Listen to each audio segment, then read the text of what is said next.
लोग नए हो तो सब्सक्राइब करो, वो जो लाल वाला बटन है उस पर फूट फेंक के मारो या फिर मोमबत्ती, मुझे नहीं पता, बस क्लिक हो Hello जाना। student, today I am going to explain the central idea of first poem, A Photograph, that is composed by Shirley Towson.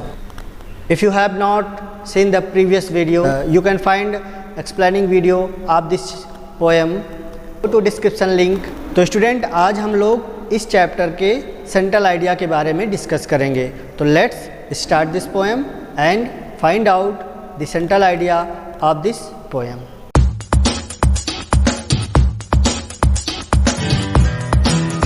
Eleventh में और ट्वेल्थ में यानी बोर्ड में भी आपको सेंट्रल आइडिया लिखना होता है। अब सेंट्रल आइडिया क्या होता है? सेंट्रल आइडिया का मतलब होता है केंद्रीय भाव, यानी कविता का केंद्रीय भाव क्या है।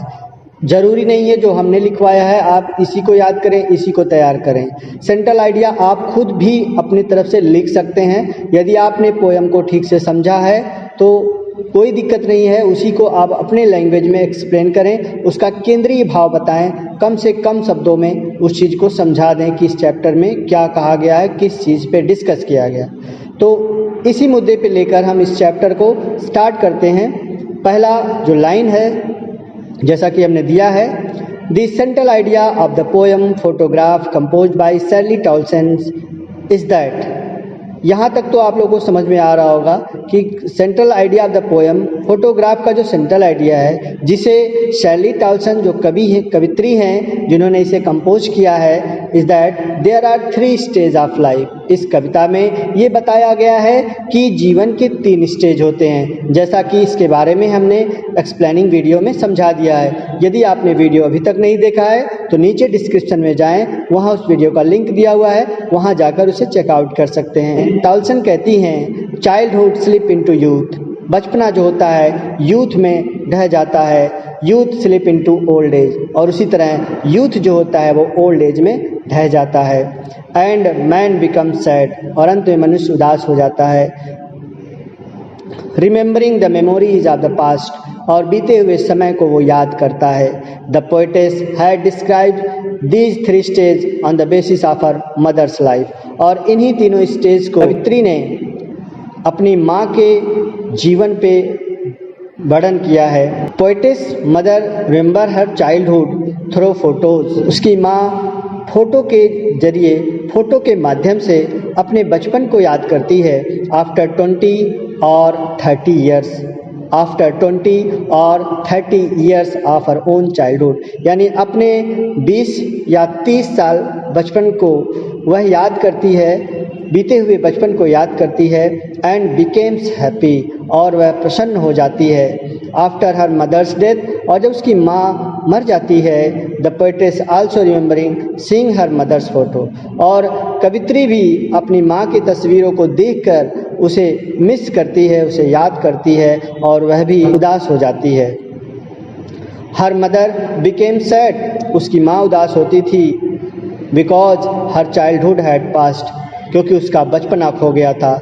एंड पोएटेस बिकम सैड, और कवित्री उदास होती है क्योंकि because her mother had passed away, क्योंकि उसकी माँ गुजर चुकी है। So the situation of sadness was equal, इस प्रकार देखा जाए तो दोनों की जो उदासी का जो सिचुएशन था वो बराबर था, मदर एंड डॉटर, यानी माँ और बेटी दोनों का जो दुख था, जो उसकी सिचुएशन थी वो समान थी। तो इस प्रकार सेंट्रल आइडिया आप इस तरह से इसको समझ सकते हैं, इसे लिख सकते हैं, बना सकते हैं। बहुत ही इजी है, इसे आप लोग स्क्रीनशॉट ले लें और लिख लें। आपकी जानकारी के लिए हमने इस सेंट्रल आइडिया का हिंदी भी डिस्क्रिप्शन दे रखा है, आप यहाँ से इसका स्क्रीनशॉट लेकर स्टडी कर सकते हैं, समझ सकते हैं।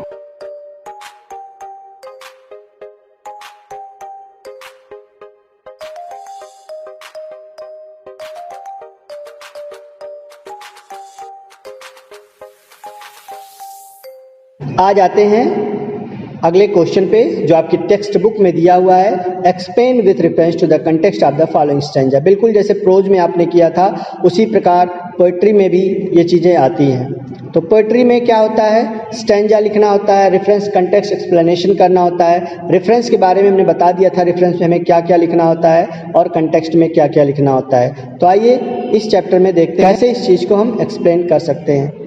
पहला stanza, the cardboard show me how it was when the two girls cousins went paddling, each one holding one of my mother's hand, and see the big girls, one 12 years old or so. All three stood still to smile through their hair at the uncle with the camera, a sweet face my mother's that was before I was born, and the sea which appears to have changeless was their terribly transient feet. तो ये पहला paragraph है, ठीक है। तो इसका हम reference लिखेंगे, तो हो जाता है रेफरेंस में हमने क्या लिखेंगे। अब ये आप लोग अपनी कॉपी में इसको पूरा नहीं लिखेंगे, आप नोट्स बना रहे हो तो इस प्रकार भी लिख सकते हैं, the cardboard dot dot dot transient feet, क्योंकि पोएम आपकी बुक में दिया गया है। तो रेफरेंस की बात करें, बिल्कुल प्रोज के ही तरह होता है। These lines have been taken from the poem A Photograph composed by Shirley Towles। यहाँ आप written by नहीं करेंगे, यहाँ आप composed by लिखेंगे, क्योंकि कविता जो होती है वो कंपोज की जाती है, स्टोरी जो होती है लिखी जाती है, तो इसमें थोड़ा सा अंतर देखने को मिलता है। ये बहुत सारे स्टूडेंट ये गलतियाँ करते हैं, तो आप लोग यहाँ written नहीं बल्कि composed ही लिखिएगा, ये ज़्यादा बेहतर होता है पोएम के लिए। इसके बाद आता है कंटेक्स्ट। इन दीज लाइन्स, अब कंटेक्स्ट में हमें क्या बताना होता है, एक या दो लाइन में आपको ये बताना है कि कविता में, इस पैराग्राफ में या इस स्टैंजा में क्या कहा गया। तो in these line the poet describes a photograph that capture interesting moment of her mother's childhood when she went for a sea holiday with her two girls cousin.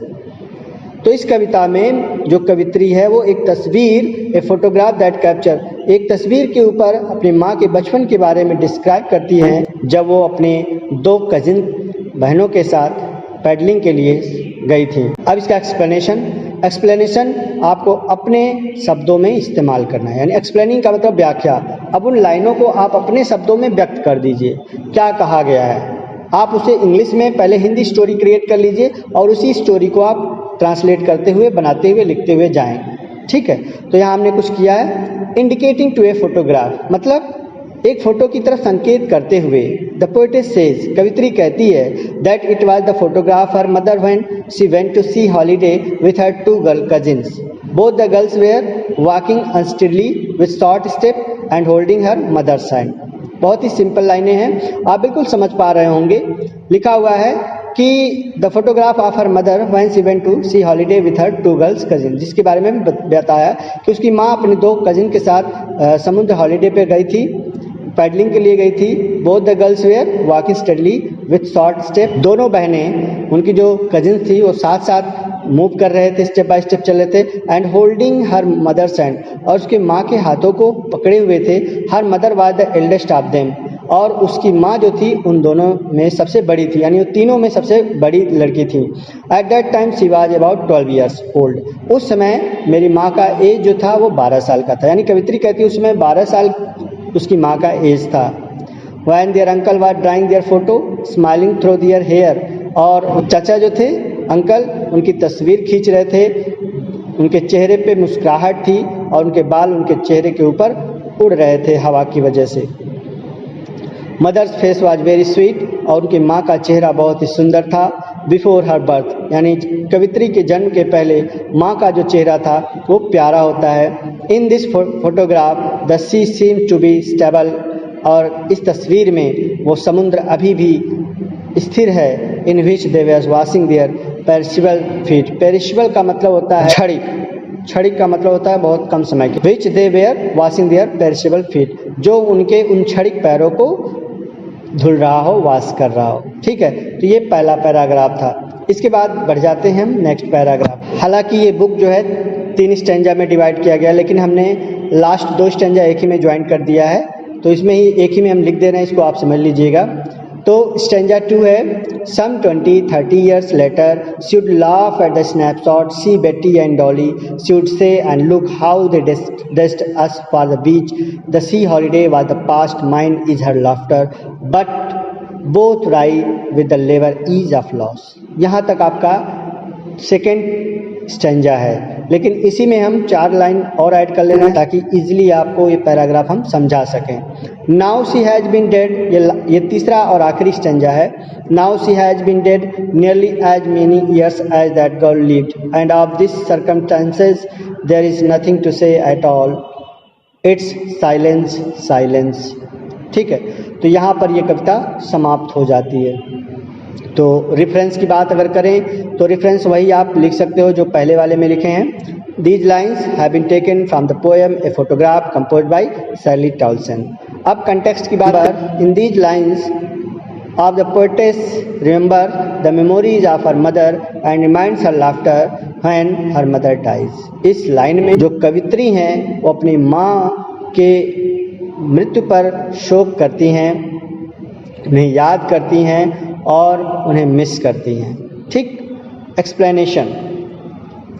The poetess remember how after 20 or 30 years her mother used to laugh. कवित्री याद करती हैं कि किस तरह उनकी माँ 20 से 30 साल पहले कैसे हंसा करती थी by seeing this photograph, उस तस्वीर को देखकर। एंड से, और वो कहती थी टू बेटी एंड डॉली, उस अपने दोनों कजिन्स को कहती थी कि देखो बेटी और Dolly, how they were looking in that dress, कि उन कपड़ों में वो कैसे दिख रही है। Which they put on the sea holiday, वो उनके ड्रेस को देखकर हंसती थी और वो कहती थी किस तरह से उनके सी हॉलीडे पे उन लोगों ने कैसे किस प्रकार के कपड़े पहने हुए थे। Now her laughter is her past, आज उनकी जो खुशी थी वो बीत चुकी थी। Because her mother was died, क्योंकि उनकी माँ भी मर चुकी थी। अबाउट मेनी ईयर्स एगो, बहुत साल पहले। Now the poetess is all alone, अब कवित्री जो है अकेली हो गई है। There is no one to say something, अब उसे कहने वाला कोई नहीं है। देयर इज साइलेंस एवरीवेयर, हर तरफ सन्नाटा छाया हुआ है। Except the memories of her mother, यानी उसकी माँ की यादों के सिवाय उसके चारों तरफ अंधेरा छाया हुआ है। तो स्टूडेंट, इस प्रकार आज हमने इस पोएम का सेंट्रल आइडिया और explain with reference to the contest को कंप्लीट किया। आप लोग इसका स्क्रीनशॉट लेकर अपने नोट्स को कंप्लीट कर लें और इसे अच्छे से तैयार कर लें। वीडियो अच्छा लगा है तो दोस्तों चैनल को सब्सक्राइब करें, इस बेल घंटे को बजा दें, लाइक करें, कमेंट करें।